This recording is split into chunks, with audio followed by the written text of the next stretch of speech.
So if you're thinking about doing a podcast, I highly suggest you use Anchor, and here's why.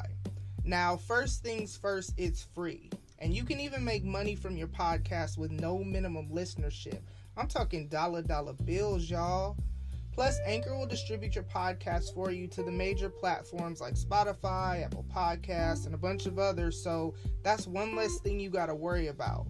And they got all the tools you need to record and edit your podcast in one spot, and you can do all that from your phone or your computer, so in my opinion, it's really the easiest way to make a podcast. Now, if that's what you're looking for and you're ready to jump on it, download the free Anchor app or go to anchor.fm to get started. Shoutout, Sniper T on the beat.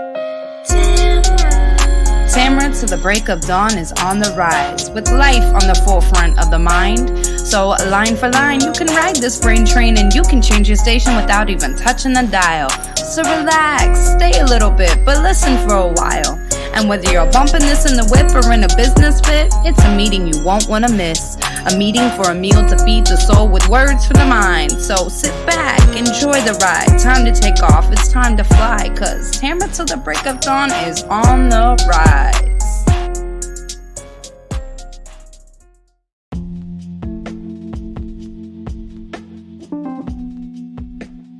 Alright, so real quick before y'all get off into this episode, there's two things. One, on Wednesday, October 14th, your girl is going live for the first time.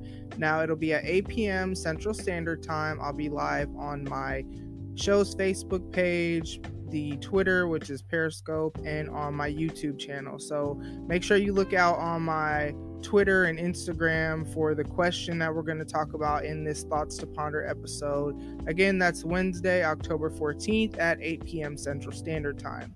Then on Friday, October 16th, on Jay's platform, so that's Jay's Quick 3, my pod sister, the next podcast happy hour installment is dropping on her platform. So I'm going to have the link to her stuff in my episode notes, so you can go ahead and follow her and go ahead and listen to that episode. If you missed September's podcast happy hour, we were live on Autumn Show, which is the Lit Life podcast. So that was on YouTube, Facebook. The link to all that is in my episode notes as well. And then if you missed the August one, which really, if you're a regular listener, you shouldn't have missed it.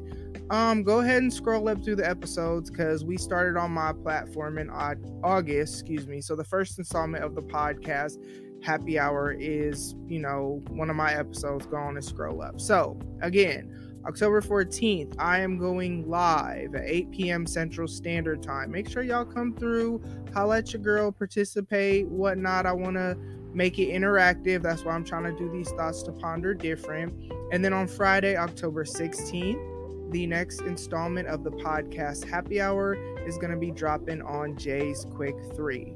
Holla at your girl. All right. Hey, y'all. Hey, what up, though? Welcome to another episode of the show. I definitely thank my new listeners for tuning in. New episodes every Thursday, so I hope you come back.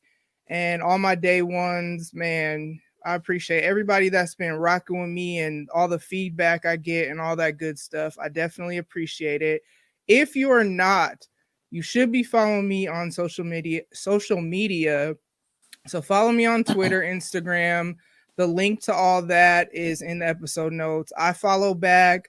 I interact with you. As long as you ain't on no weird stuff, we good. But I definitely want y'all to give me that feedback.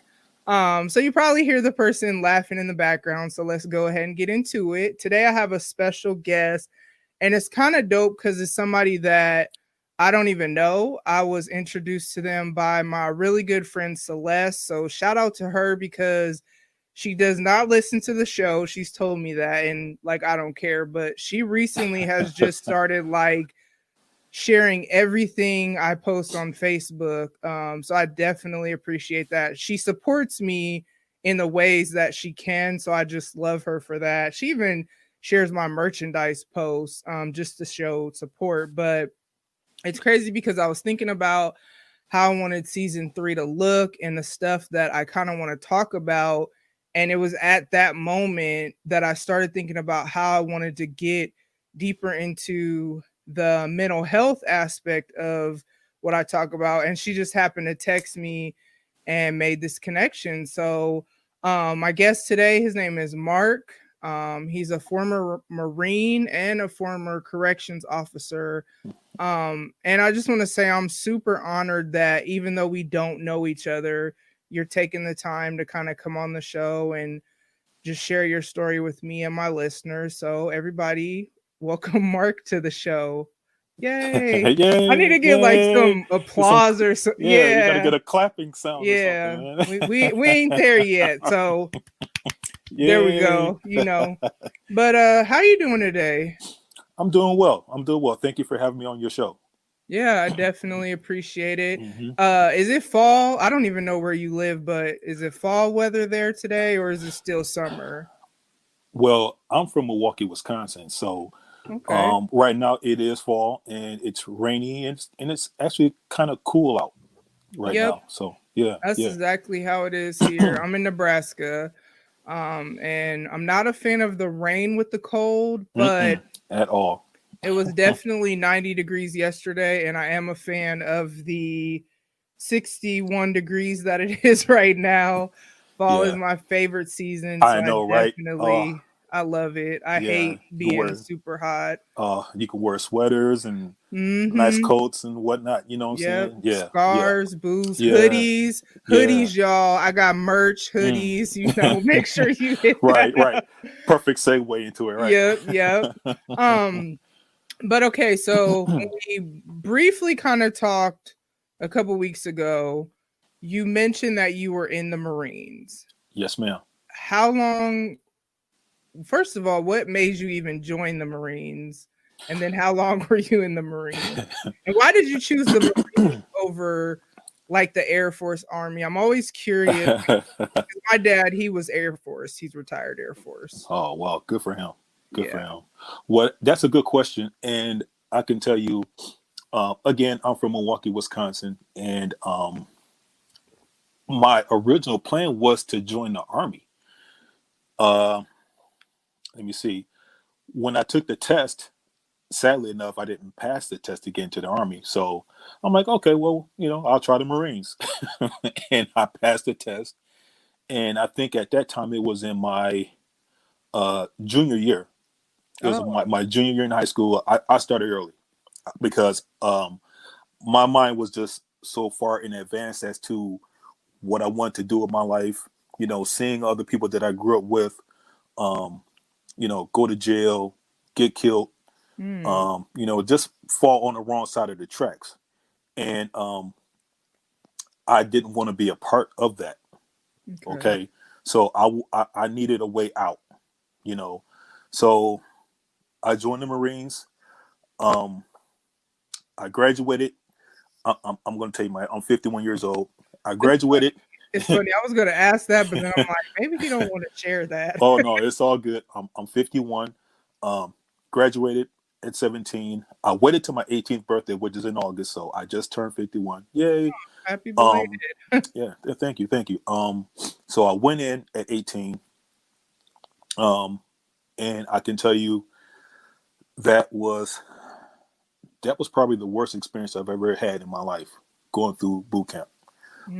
I spent a lot of nights, sleepless nights, like, what did I get myself into? What did I get myself into? I experienced a lot of trauma in boot camp. None of the drill instructors liked me at all. And they made a point to, they made a point to give me hell. And I gave them hell back. You know what I'm saying? Because, I came in with the mindset that I'm going to finish. I came this far, and I didn't come this far just to get this far. I'm going to finish, right? And yeah, so I got threatened a lot, chastised a lot. They made me do all kinds of extra crap just because. They made it hard for me. I'm not even going to lie to you. Now, let me ask you something real quick. Were you the only black person like in your boot camp, or were there That's others? the crazy thing. I was not. Oh, I was not. My platoon was really diverse. We had Hispanic men in there. We had some other brothers. Uh, we even had a Filipino guy in there. So my platoon was very diverse. We even had a guy, he admitted that he was, homosexual. And we all treated him with love and respect. You know what I'm saying? It's like, hey, man, as long as you got a gun, you know what I'm saying? Hey, watch my back, I got yours. You know what I'm saying? So it's like my platoon was very diverse in that nature. But I was what you call a belligerent dude. I stood up for myself, and if something wasn't right, I didn't say much, but my actions spoke. You dig what I'm saying? So it's like I let them know through my eyes because I looked at them. See, we were trained to not look in the DI's eyes, and I always looked in their eyes, and they wow. hated me for that because I let them know I wasn't scared of them. I Right. wasn't scared of them at all. You dig what I'm saying? So they were pissed off at me because of that. And oh yeah, but like I said, I got threatened. One dude came up to me and was like, I would love to fight you and beat your motherfucking ass. Oh, can I go there with you? Yeah, you can talk Oh, okay, about whatever okay, I said, whatever okay, you're okay, comfortable with. okay. So yeah, so he pretty much gave me the spiel. Anytime, any place, anywhere, we can get down. And he was like, he was pretty much giving me an open invitation to fight this dude. So of course I didn't do it. How old But were you at that time? That was I was 18. 18. I was 18. Wow, that's a lot. 18. Uh, witnessed. Let's see. I witnessed a person having a nervous breakdown. I witnessed a person uh, calling himself trying to commit suicide, trying by drinking rifle clean fluid. we, in retrospect, it wasn't funny, but we knew that rifle clean fluid is a lubricant, and you can't kill yourself from drinking a small amount of lubricant, but it will make you sick as hell. So, uh, but like I said, I was physically assaulted by one. Um,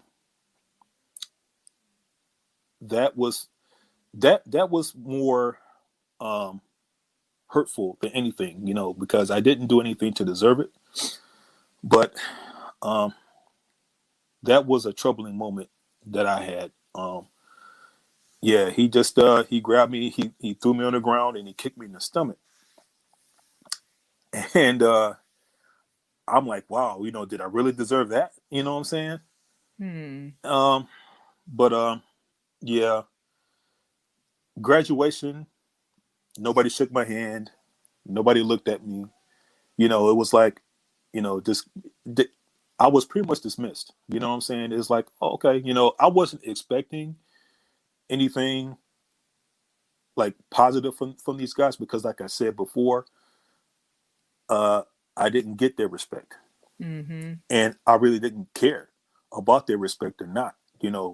I did this for me, and I did this to make my mom and my family proud. It Hmm. was about them. It wasn't about these drill instructors. It was about none of them. But just to know that they didn't, give me my respect due, it was like, oh, okay, I know what it is.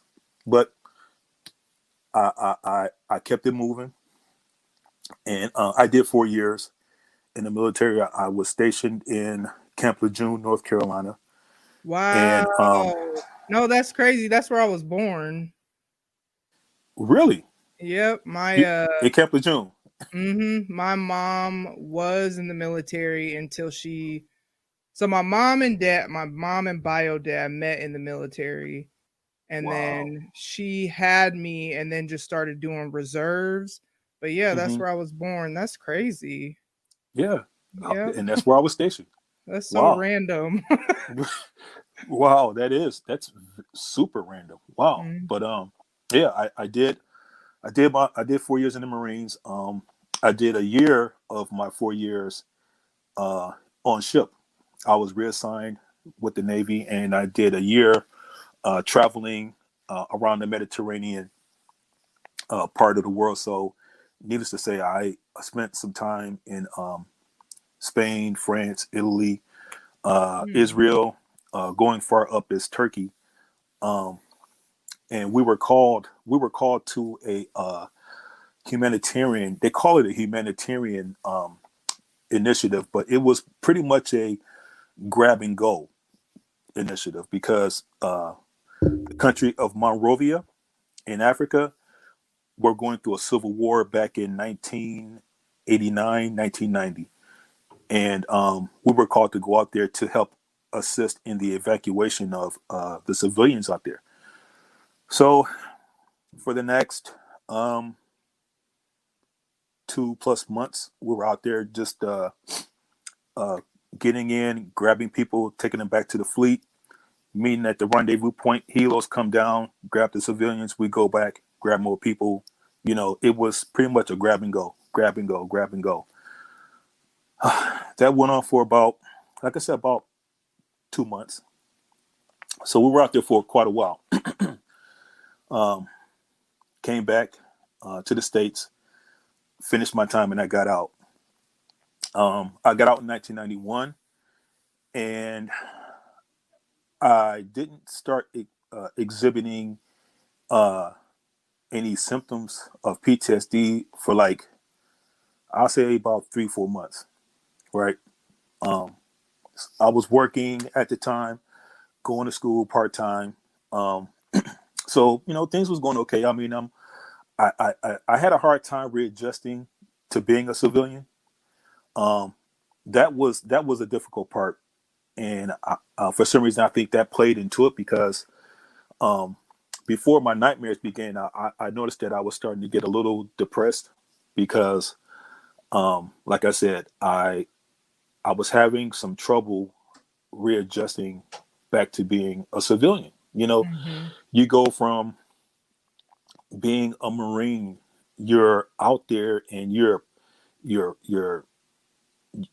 serving your country for 4 years, and you come back to just being a civilian. Like, oh, okay, well, thanks. You know, it's like I didn't know how to turn that switch off. You know what I mean? It's like I'm still a Marine in my mind, but I'm not wearing the camouflage clothes anymore. I'm still waking up early. I'm still working out, you know, like we always did. And I'm, like I said, I couldn't turn the switch off. So I was always in Marine mode.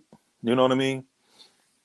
And that created some issues for me as far as like socially adapting. In the Marines, you know, we drink a lot. I'll just be blunt. A lot of Marines, you know, we tend to drink a lot. And even before you were 21, or was it different ages in different countries as you were, or did that even matter? No, for the most part, I was just enjoying the moment. You know what I'm saying? But Africa, that kind of touched me a little bit. You know, going in, grabbing people, getting them out. You know, it was tense, and it was a lot of tension for those last 2 months. You know what I'm saying? It's like you're doing what you're called to do. You know what I'm saying? You're called to protect lives, and we're going there to save lives potentially. And that you know, that alone can really like make you think like, damn, you know, this is what's like to really put your life on the line. You know what I'm saying? And so, as I said before, I was having trouble socially adapting. My drinking increased, the nightmares started, and I could tell you, Tamara, I was having nightmares every day, sometimes twice a day. They would be so intense that I would wake up screaming, shouting, you know, I mean, sweating from my head to my, you know, to my chest. I mean, the bed would be just soaked with sweat because I'm so caught up in these nightmares, you know what I mean? And it would be like this every day. And I was in such I was a mess, and the difficult part was admitting that I was having issues. I told my folks, like, man, I keep having these nightmares, and they don't know what to think of it. And I mean, this is back in 1991, so PTSD wasn't really a thing back then. Right. So it's like, what do you call it? It's just, you're going through the motions, or you just, I don't know. I didn't know what to make of it. So I just chalked it up as, hey, I'm already having problems readapting to social life. So it was like, it is what it is. And that's just what I took it as. I didn't think of me having any, quote unquote mental issues, because I didn't look at it that way. Right. So I'm going through life, and I'm steady having the nightmares, and it got so intense that it made me drink more, because I thought in my mind, this is my thinking now, I'm like, maybe if I drink, it'll calm me down, right? It'll kind of like put me in an inebriated state where my mind won't wander there, right?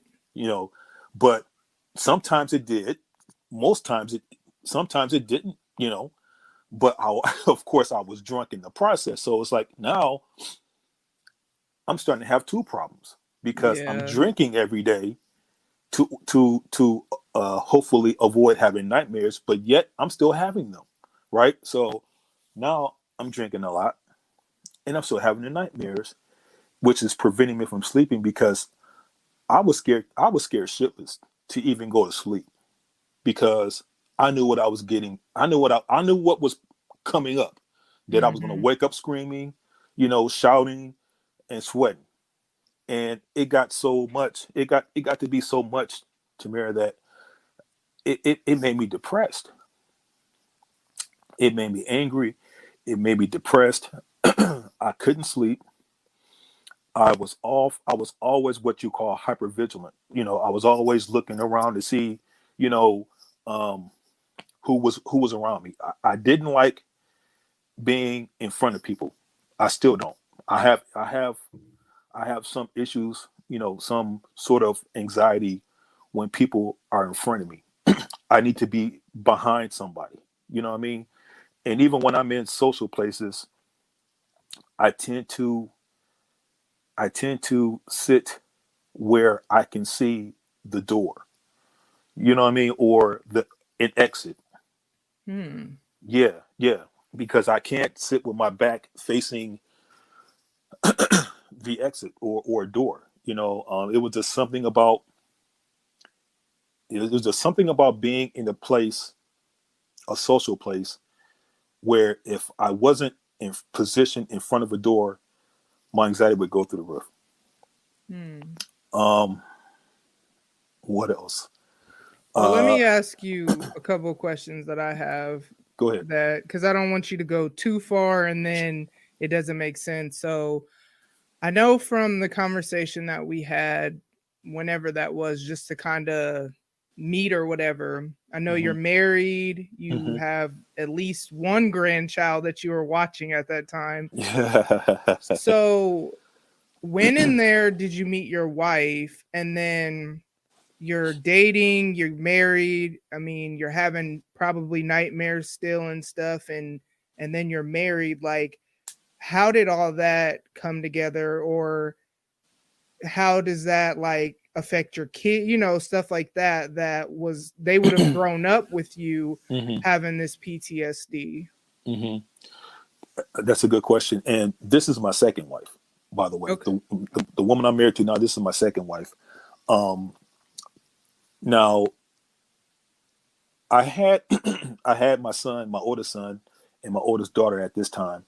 Moving forward, it was different women, different relationships. They didn't see the nightmare side of me. They saw the quick temper part of me.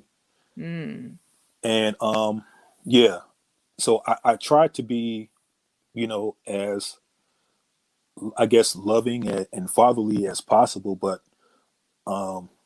when you're when you're in that PTSD mode, you know, you're quick to get angry, and you're quick to snap out.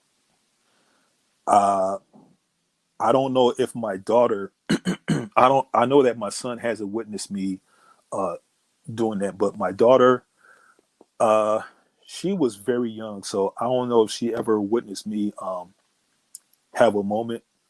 But if you was to speak to them, you know, they would say that, oh yeah, dad, he's cool, but he was very strict. And he played no games.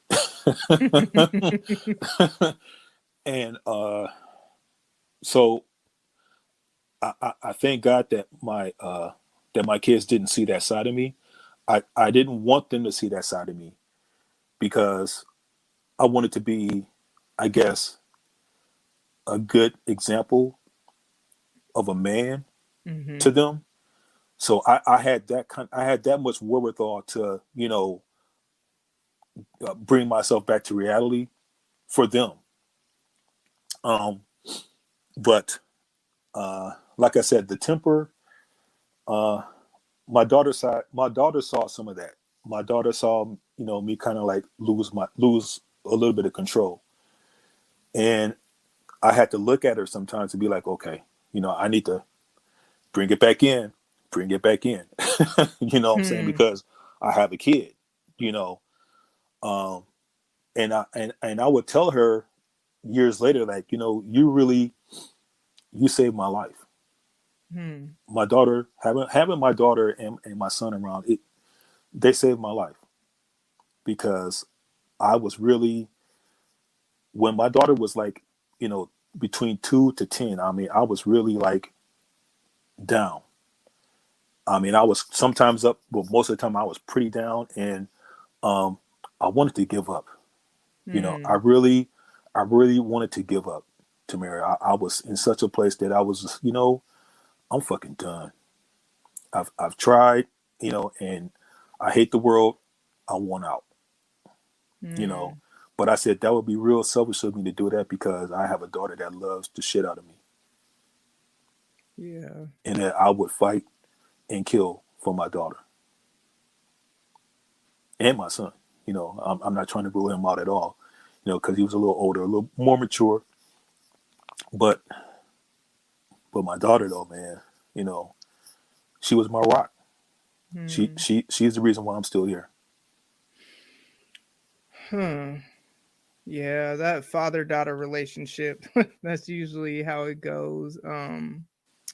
So I know that you said your triggers are like crowds and stuff like that. Yeah. So how did that work when you were working as a corrections officer? Because how long did you do that?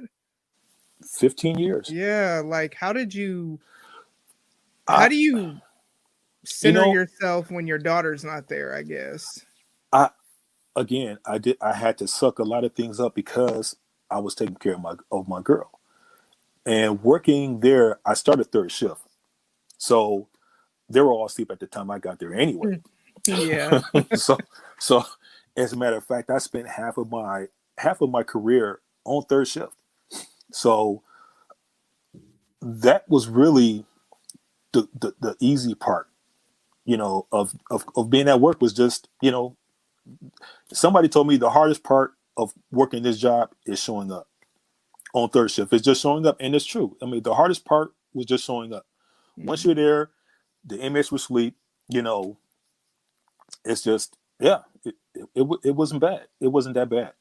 And as they got to know who you are as a person, you know, most of them were pretty respectful. When they saw me come, it's like, oh yeah, you know, he's cool, but he'll do his damn job though when he has to.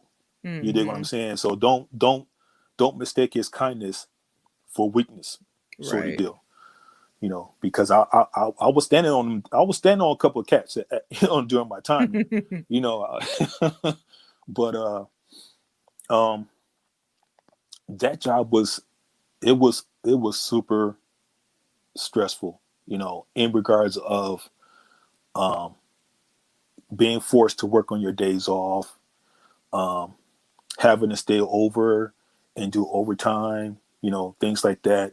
So having a life, so to speak, it was kind of up in the air, you know. Um, yeah, yeah, it was a lot of days where I had to tell, you know, my kids or the person I was dating, say, hey, I got forced to work a double shift, so Wow, after yeah. overnights, that's crazy. Oh yeah, they were very common, still is common. Oh Mm. yeah, it was nothing for you to work third shift, and then before shift change you'll get that call, you have to stay over for another 8 hours. Wow. Oh Like, yeah. and that just seems dumb because you've already been up all night, like, and then the Hmm. inmates are going to be up during the day. So why would Hmm. they? Gosh, Oh yeah. that's Oh crazy. yeah. It is. It is. Besides crowds, are there any other triggers?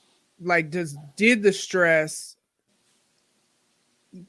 kind of make things worse or even just feeling out of control? I don't know a ton about PTSD because what I have learned about people and the other person was a Marine is just that adjustment back to being a civilian it's wild. And It's I've wild. heard like crazy stories. Like I know someone who their husband cheated on them, had a Oh. baby by somebody else. She couldn't have kids, so that Mm. just made it that much worse.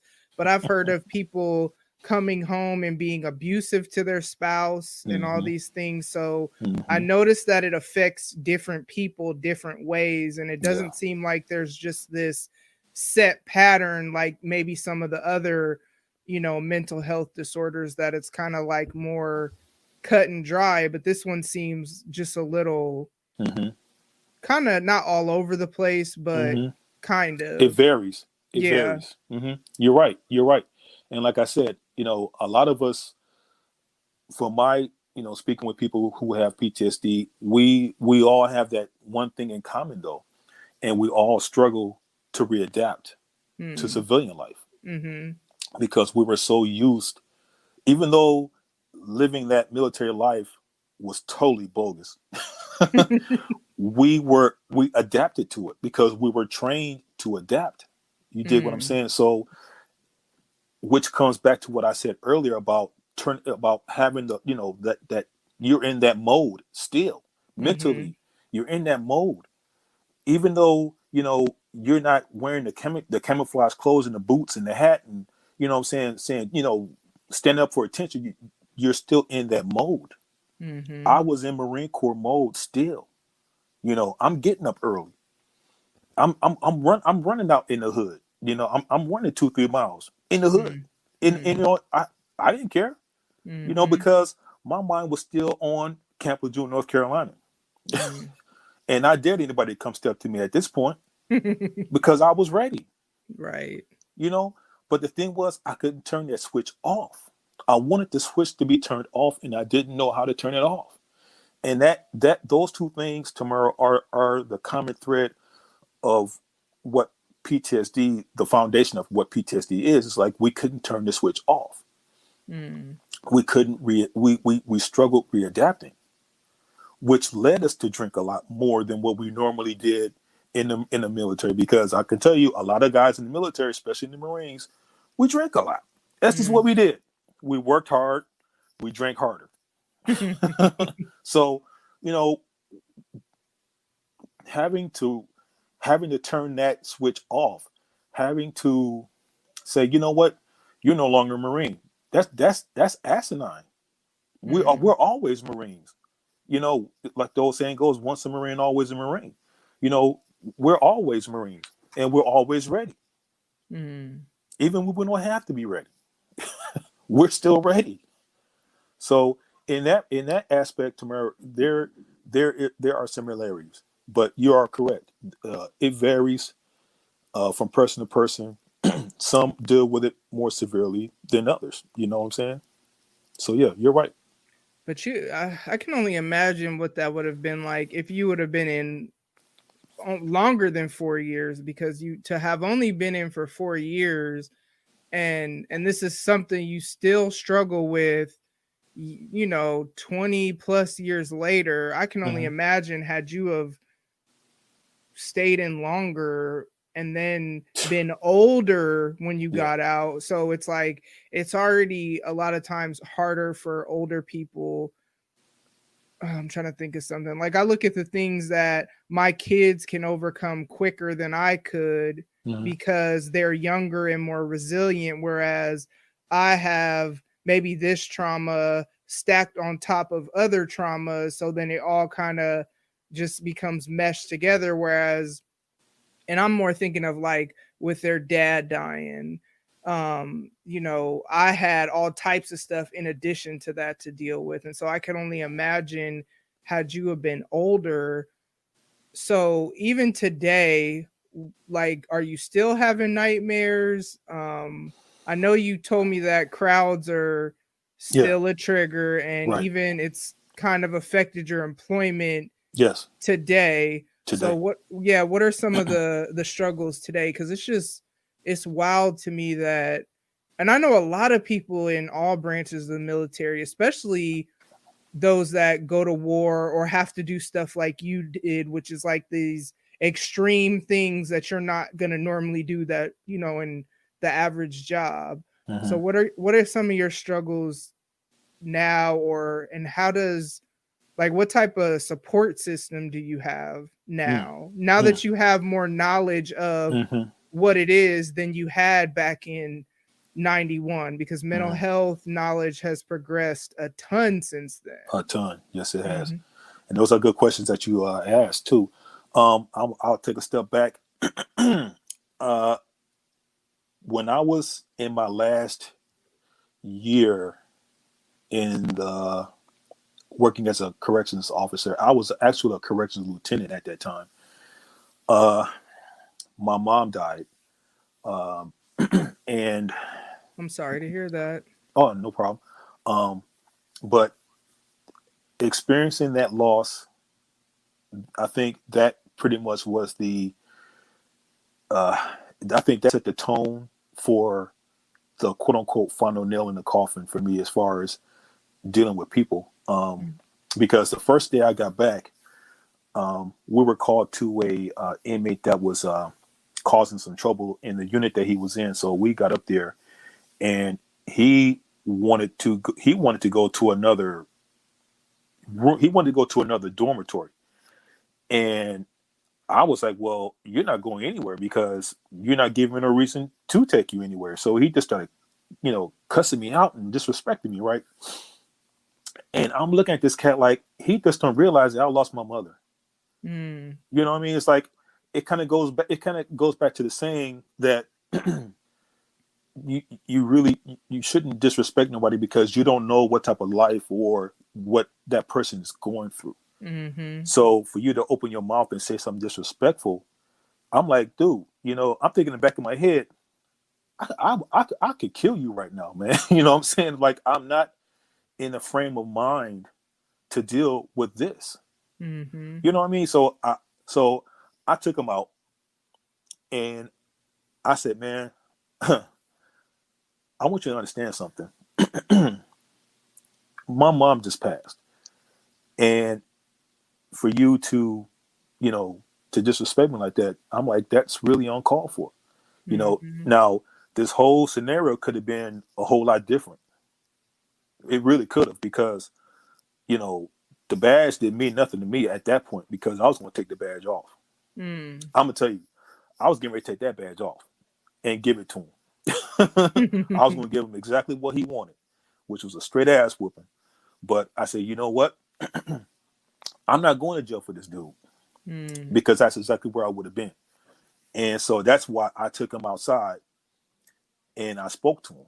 And he apologized, and he was just like, I'm sorry, man. I didn't know. I just wanted to get out of here. I wanted to get out. And after talking to him a couple of minutes, I took him to the cell block, of course, for disrespecting me. Right. But it was at that point that I realized, Tamara, that, I got to get out of here because I know that my temper was short. I was starting to have issues towards staff and inmates. Now, mind you, I'm a lieutenant. And I mean, I was having problems dealing with other staff members and inmates. So it's like, okay, I'm setting myself up for failure. I got to get out. So when I was able to get out, I did that. I got out. I retired early, and so that was a blessing for me. But since then, my temper has been real short when it came to dealing with bullshit. I just don't have the time for it.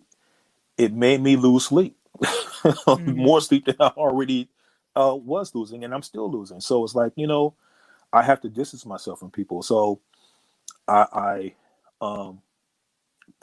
was fortunate enough to have a therapist, which I still do therapy. At that time, I was dealing with a psychotherapist, and I was meeting with her like once every other month type shit. Sometimes depending on how severe my issues were, I see her like once a month. And what is the difference between a psychotherapist and a therapist? Psychotherapist, I guess at that point, she prescribed medications, whereas a therapist just, you just sit and talk. Okay, gotcha. And they'll, try and steer you the right way, so to speak.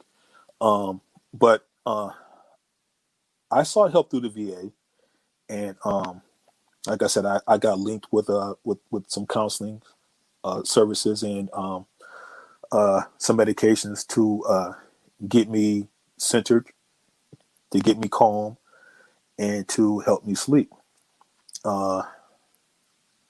Sometimes, most of the time, I still have issues sleeping though. I have to say, despite, the medications, I still have some issues with that. And not every day is a good day. I could, go through my day going good, but if I encounter an episode where, I don't know,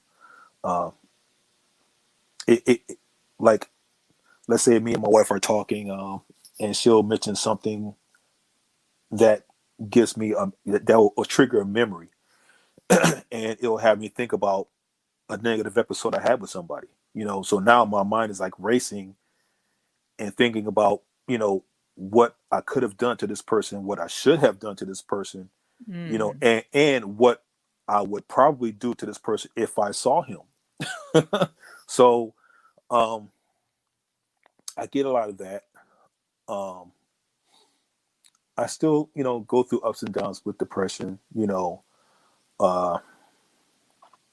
I know that before my retirement from the county, I went inpatient, and I spent some time at an inpatient facility at the VA hospital here in Milwaukee for PTSD, because I wanted to understand it more, because I didn't understand it at all. I knew what I was going through, but I really wanted to get some help for this, because I didn't want it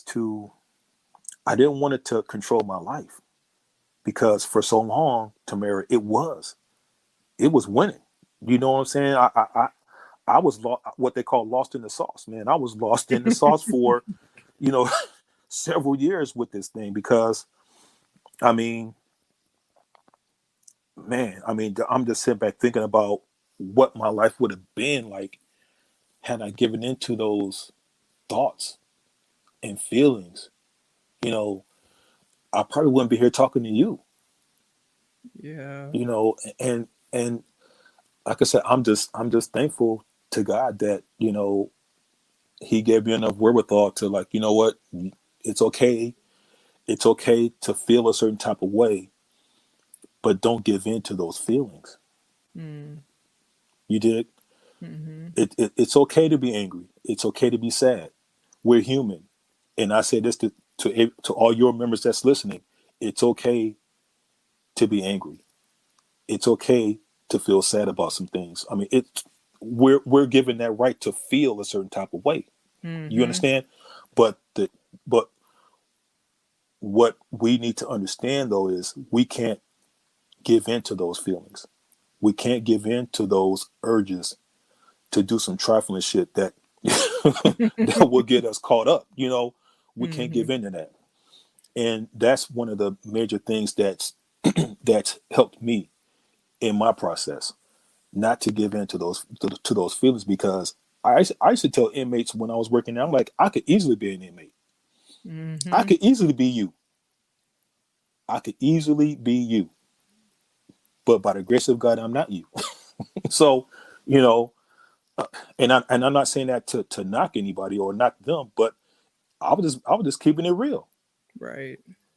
And I'm real with you now. It's like I could have easily been that.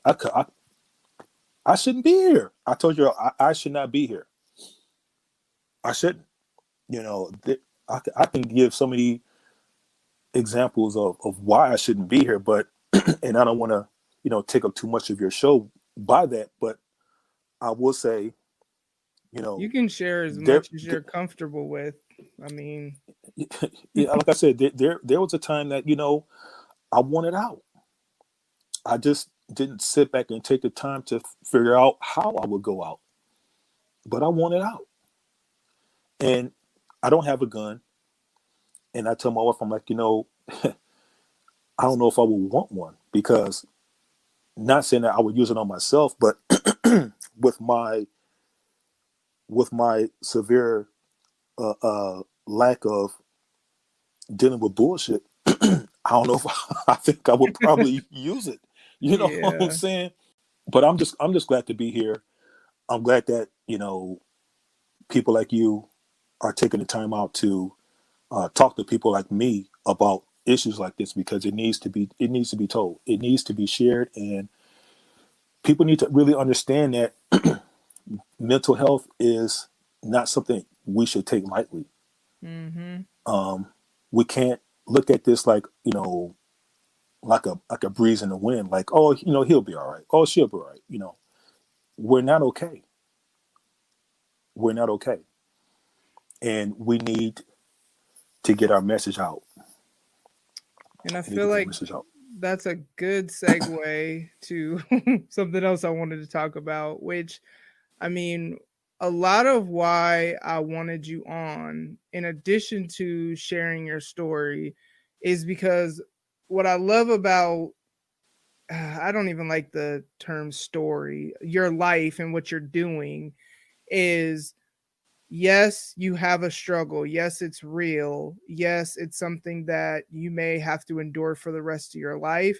But what you're doing is trying to figure out how to be able to still function. I mean, you are married. I know you have grandkids and all these things. So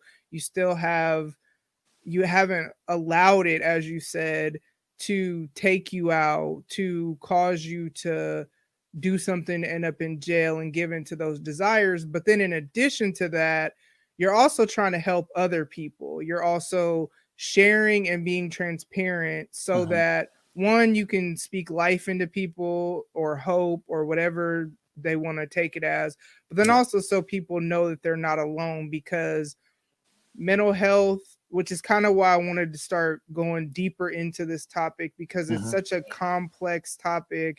And so, like, people struggle with so many different things that sometimes you've been dealing with it for so long and you don't have the language to describe what you're going through. And you just think, oh, that's just how it is and how it has to be. And it may not always have to be that way. There may be help that you can seek through either a therapist, or even if you need to take medication or whatever you need to do. And so I know you just recently started your podcast. And it's yeah. Oh, I plug every podcaster. I always make sure people can go listen to them too, because I don't know who listens to me, to be honest. I know a few people, but if somebody's listening that resonates, because that's not the sole focus of my show. Like, yes, it's important to me, but as our relationships, as our, spiritual health, as our many different things.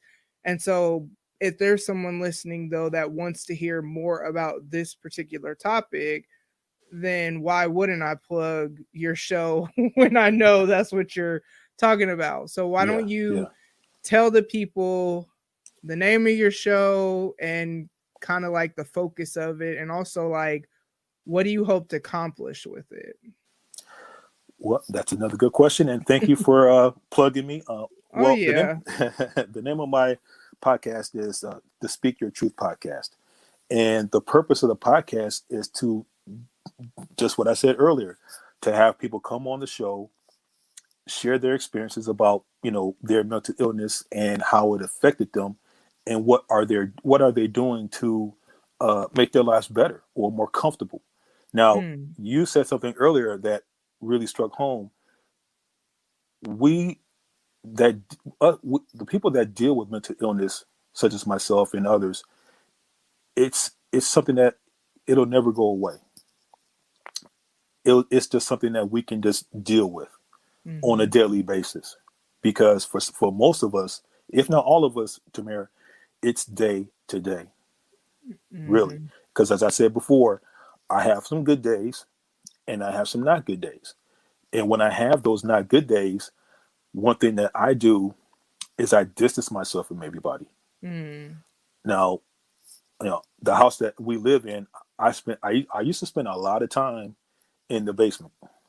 When I say a lot of time, I mean like from the time I got home from work to the time I went to bed, I was in the basement. And my wife now, she used to come down and be like, "You okay?" I'm like, I just needed to be alone. I just need to be alone. And for a minute, it did create a bit of a strain in our relationship, because again, you can't let your emotions win. And I was letting it win, because I was distancing myself from everybody. I wasn't hanging out with family members. I wasn't spending much time with her. I was locked in my basement. And it wasn't until she pulled me in and was like, "Look, I know you're going through some stuff, but I'm here for you." And I have to give my wife, Gabrielle, a big shout out for that too, because she keeps me centered. She keeps me centered. So, that's the name of my podcast, and that's what it's for. And if anybody on your show, wants to share their story, if they have a story, they can go on to speakyourtruthpc@gmail.com. It's all one word: speakyourtruthpc@gmail.com. I'll make sure to put that in the episode notes, as well as the link to your show. And I also know you're on Twitter, because we recently started following each other. So what is that another way that people can, I guess I should have asked before I just put it out there, but I figured kind of. So what's your Twitter? Because I saw that you posted a video, so you're obviously going to be posting content on there as well. I just posted it, and I just signed up on Twitter, because I'm not really into the social media thing. Right. So I have to give you that Twitter, all that social media information stuff, sometime soon, and hopefully you can post that and share it to the people. So I have the Twitter, because we're following each other, so I can do that. That's awesome. Thank you. Yeah, so I definitely, as I said in the beginning, especially consider we don't know each other. So I guess I should tell you now that my name is actually Tamra, not Tamara. I was calling you Tamara. See, I know, but you know what? At first I wasn't going to correct you, because I have this policy that if I don't know someone that well, it's like, it's not that deep. But then I'm like, well, maybe I should tell him, because we could talk again, or, and hopefully so. Yeah. And so that's usually my rationale. Like, strangers that I know I'll never talk again, it really doesn't matter. But, but yeah, so I definitely, that aside, like I said in the beginning, I'm very just honored that you would come on here, take the time to kind of like share your story, be transparent, because I can imagine that like having to rehash those details could almost, make you feel, I could kind of tell just by watching you kind of go through that. But I thank you for sharing that, because though someone may not have been in like the Marines, the thing that you really helped me understand about PTSD is that it's really about retraining your brain after a trauma. So what you experienced in the Marines was traumatic.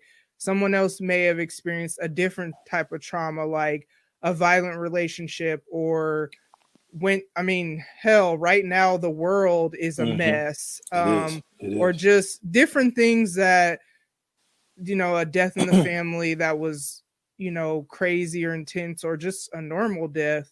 But what I just learned though is that it's really just about your mind. It sounds like staying in that place and not being able to come out of it.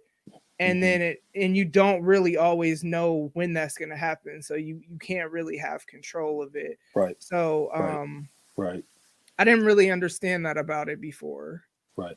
Like you would hear people say that, but if you haven't lived through it, then you don't understand it. So thank you for helping me understand that even.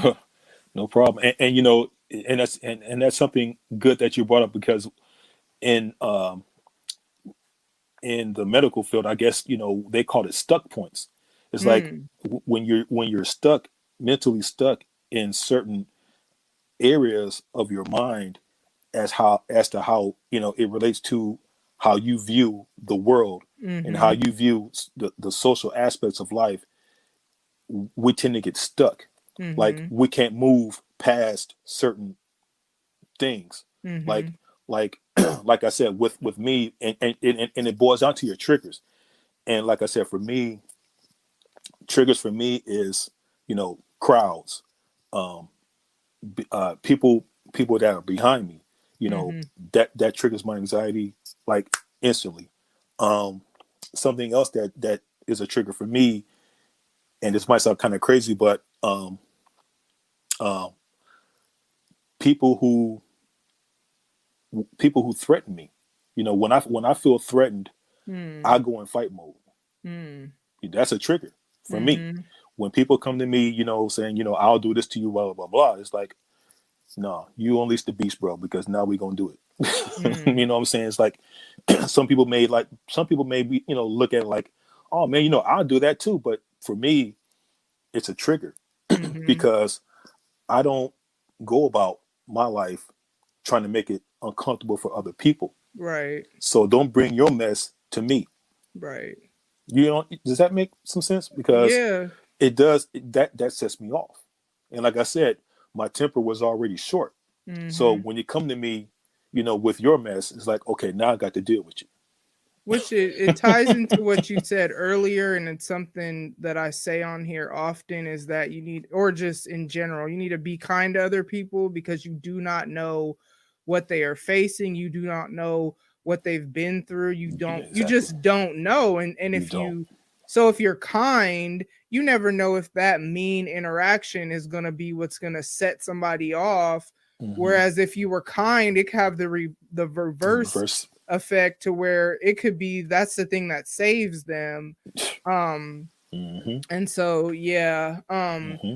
so before we get out of here, I'm gonna get into some normal things I do on the show. So the weekly podcast shout out this week, of course, you can Speak Your Truth podcast. I'll have his information in the episode notes, but then in addition to that, it's Curious Nyxsins. Now I have listened to them. I'm gonna be honest, I've only listened to them once. I don't remember what the show was fully about. But I'm in this retweet group with them, and they're just, whoever runs their Twitter's pretty dope. So you should definitely check them out. If I'm not mistaken, they find crazy stories.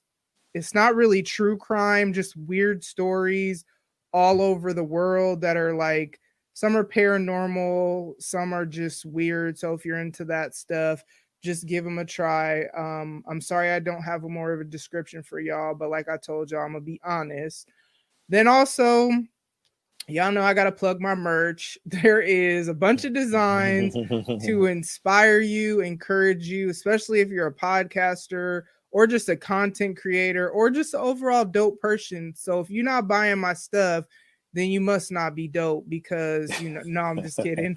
And then today's episode should really just highlight the importance, as I always say, take care of your mental health.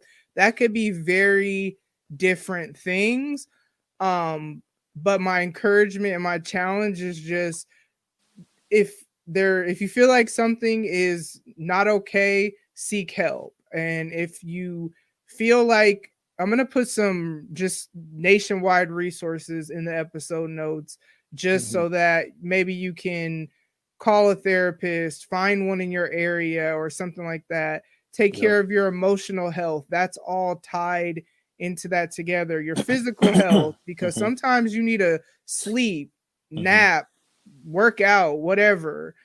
And then your spiritual health. Y'all know, for me, you know, my relationship with God is important. Prayer, reading my Bible, all that good stuff. Whatever that looks like for you, we just have to have a healthy mind, body, and soul. And that's just super important. And that's all I got for y'all. So I hope to see y'all back next week. Ladies and gents, this concludes transmission. Tune in next time for a whole new edition. Another adventure and mission to share, be heard, and clarify the vision of this whole new world for